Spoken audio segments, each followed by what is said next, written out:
Welcome back. Well, with the U.S. job quitting rate reaching new highs, blue-collar workers seem to be the ones driving the movement, according to one survey. Here to discuss is Yahoo Finance's Denitsa Sekova. Denitsa, thank you so much for being here. And you say low-wage earners are some of the ones who are driving these moves. The workers that have been changing jobs seem to be more lower wage workers. As you said, the quits rate hit a new record high in August. But really, the lower wage industries were the ones leading the way. We saw food and accommodation having the highest quit rate in August. This is 6.8%. That rate has been elevated for quite some time. Then the second industry that we saw similar increase is retail and trade. The quits rate there was 4.7%. These, of course, are industry that have relatively high turnover in normal times as well. But the levels we are seeing now is well above pre-pandemic levels and kind of the usual rates we would see.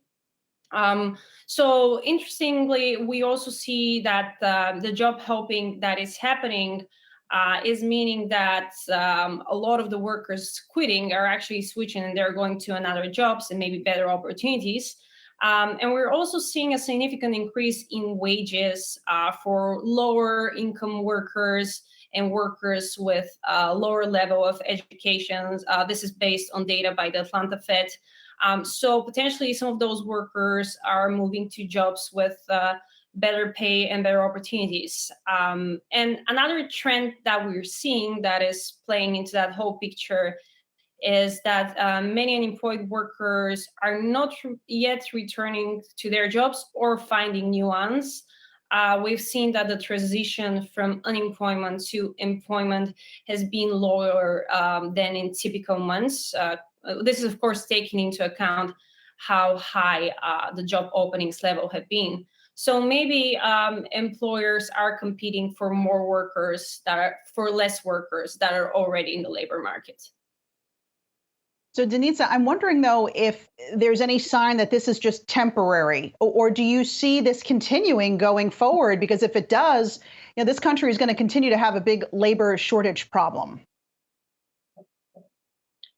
Yeah, according to the experts we spoke with, that in the near future, this may continue being the case. The data we have is lagging 2 months behind, so we'll probably continue to see it, and it's mostly driven by the high level of job openings and really the high demand. And as long as that is the case, those quit rates may remain high. The questions that I've asked, and it's kind of unclear, it's what happens after that when maybe those kind of job openings slow down a bit and there isn't that much of a demand, whether workers will continue with that behavior. But of course, along with the demand, there are many other things and reasons workers quit.